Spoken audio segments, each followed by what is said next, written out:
সকাল বন্ধুরা, কেমন আছো? আশা করি যে যেখানে আছো ভালো আছো, সুস্থ আছো। বড়রা আমার প্রণাম নেবেন, ছোটরা আমার ভালোবাসা নিয়েও চলো ছোট্ট করে তোমাদের সঙ্গে আজকে একটা ব্লগ শেয়ার করি। আজকে হচ্ছে বুধবার, মহাশিবরাত্রি। সকলকে জানাই অনেক অনেক শুভেচ্ছা মহাশিবরাত্রির। বাবা ভোলেনাথ যেন সকলকে ভালো রাখে, সুস্থ রাখে তোমাদের। চলো, আজকে শিবরাত্রি ব্রত করেছি আমি।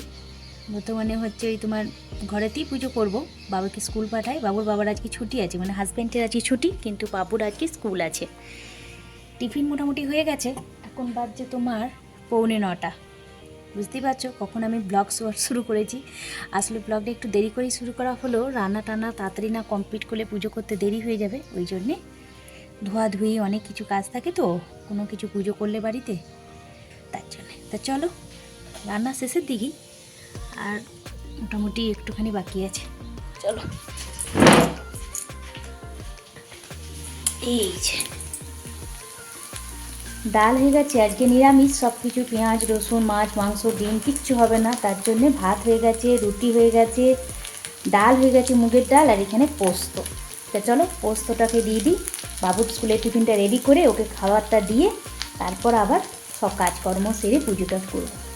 সঙ্গে থাকো, দেখো তোমাদের কেমন লাগছে। তার আগে বলি, যদি আমার ভিডিওটা ভালো লাগে প্লিজ প্রথমেই বলে দিচ্ছি একটা লাইক করে দিও, আর ভালো লাগলে চ্যানেলটাকে সাবস্ক্রাইব করে রেখে দিও। চলো পোস্তটা দিয়ে দিই, নাহলে বাবুর খাওয়া খেতে দেরি হয়ে যাবে, বুঝলে। বাবার ছুটি আছে, বাবুর তো ছুটি নেই।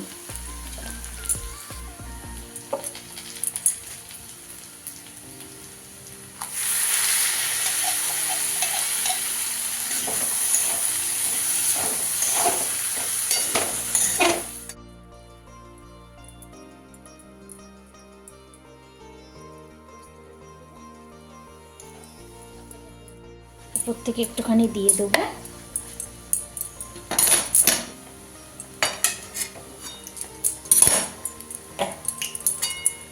সরষের তেল,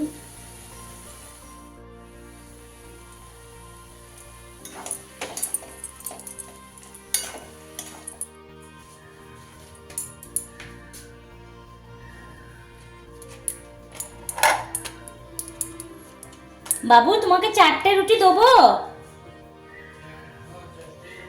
4টে দিয়ে দিচ্ছি না, না না পোস্ত দিচ্ছি তো, তোমার ভালো লাগবে খেতে। 3টে দেবো। যেহেতু আজকে বাবুর বাবার ছুটি আছে, তার জন্য আমি আজকে একবারই রুটিটা করেছি জলখাবারে। ও বাবুর বাবা রুটি খেতে ভালোবাসে, আর পোস্ত দিয়ে রুটি ভাত ওদের দুজনের খুব পছন্দের, তার জন্য আলু পোস্তটা করলাম নিরামিষ যেহেতু। এই আলু পোস্ত, রুটি আর ভাত, এই 3টে জিনিস সকালবেলায় করলাম। ঘর মোছা কাচা সব হয়ে গেছে, কাপড় ছেড়ে রান্নাঘরে এসেছি, আবার স্নান টান করে আবার ঠাকুর ঘরে ঢুকবো পুজো করার জন্য। আর কি যেহেতু শিবরাত্রি, ওই যে আমি একবার ঘরেতেই করে নেবো, হয়ে যাবে, অনেক বেলাই হয়ে যাবে মনে হচ্ছে। কারণ এই দেখো বাবু যাবে, তারপর যেগুলো ধোয়া মোছা রান্নাঘর পরিষ্কার সব করব, তারপর স্নান টান করে ঠাকুর ঘরে ঢুকবো। আর বাবুকে বললাম 4টে রুটি নিয়ে, ও বলছে 3টে রুটি নেবো।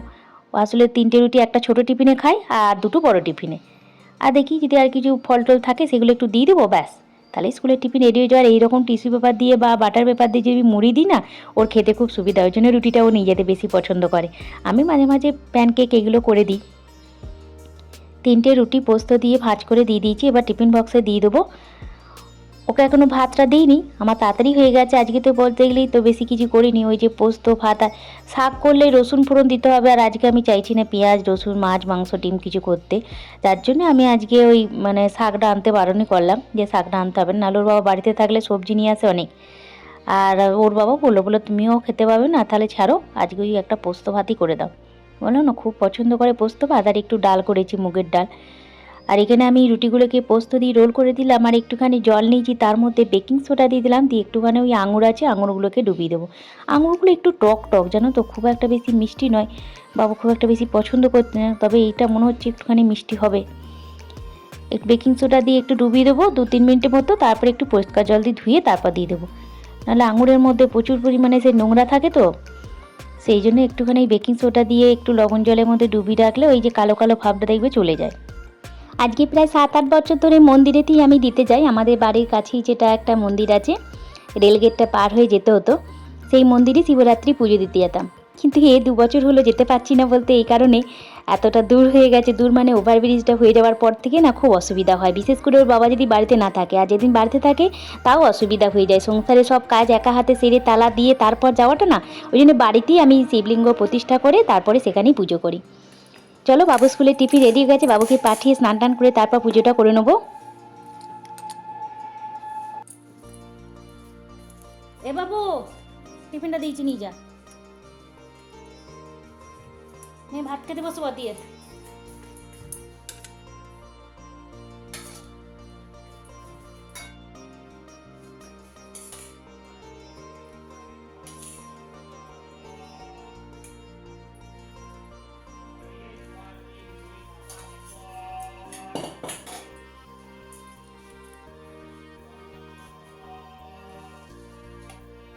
পোস্ত ডাল ভাত আজকে আর কিছু করে নি, চলে এসো চলে এসো চলে এসো চলে এসো, চলো। ঘড়িটা পাওনি? হাতে একটু যখন সময় থাকে তখন বাবুকে একটু বসে খাইয়ে দিই, কারণ ও ড্রেস পরতে পরতে না খেতে গেলে একটুখানি হয়তো সবজি ফেলে যাবে, নাহলে ভালোভাবে খেতে পারবে না, তাড়াহুড়ো থাকে তো, ওইতে টিউশনি থেকে এসেই 20 মিনিটের মধ্যে ড্রেসও পরতে হয়, ব্যাগও গোছ করতে হয়, তার জন্য আমি হাতে সেদিন সময় থাকে সেদিন একটু খাইয়ে দিই। চলো, বাবু চলে যাওয়ার পর ওর বাবাকে খেতে দেবো, রান্নাঘর পরিষ্কার করবো, তারপর আমি ঠাকুর ঘরে ঢুকবো। সব কাজকর্ম সেরে নিয়েছি, স্নান টান করে কাপড় চোপড় পরে এবার আমি ঠাকুর ঘরে ঢুকবো। প্রথমে একটা আকন্দ ফুলের মালা গেঁথে নেবো। আগের দিন না ওর বাবা এনে দিয়েছিল আকন্দ ফুল, বেলপাতা, ধুতরা ফুল, যেগুলো লাগে সেগুলো আমার এনে দিয়েছিল, আর যেগুলো দশকর্মা ফল মিষ্টিটা সেদিন দিনের দিন এনে দিল, মানে আজকে সকালে এনে দিয়েছে। দিয়ে এনে দেওয়ার পর আমি যোগাযান্তি করে ঠাকুর ঘরে, আমার ঠাকুর ঘরটা খুব ছোটো তো, তাই সেই রকম মানে যোগাযান্তি করার মতো খোলামেলা করতে পারি না, একটা আকন্দ ফুলের মালা গেঁথে নিয়েছি, চলো পুজোটা করে নিই। আমার পুজো কমপ্লিট হয়ে গেছে, জয় বাবা ভোলেনাথ। চলো, এখন 1:30 বেজে গেছে, এই সবে একটু প্রসাদ জল খেলাম। এবার আমার পতিদেব, আমার ভোলেনাথ একটুখানি ডাব কেটে দিচ্ছে, দাও দাও দাও, হাতে দাও। মালাই হয়েছে, এসে নিয়ে এসে নিয়ে এসে একটা। আর এরপর চলো, বাবু না একটা শিবতাণ্ডবের মিউজিক বাজিয়েছিল ফোনেতে, সেটা তোমাদের সঙ্গে একটু শেয়ার করি। কেমন লাগলো অবশ্যই লিখে জানো ভিডিওটা, ভালো লাগলে প্লিজ লাইক অ্যান্ড সাবস্ক্রাইব। ভালো থেকো, সুস্থ থেকো। আজকের ব্লগটা কেমন লেগেছে অবশ্যই কিন্তু একটু কমেন্ট বক্সে লিখে জানিও। চলো, এরপর আমি কিছু সাবুদানা দিয়ে কিছু বানাবো, তারপর ফল জল খাবো, তার করতে হতে বাবু চলে আসবে। তাহলে ভিডিওটা এখানেই শেষ করছি, ভালো থেকো, সুস্থ থেকো। দেখো তোমাদের কেমন লাগে বাবুর এই শিবতাণ্ডবের মিউজিকটা।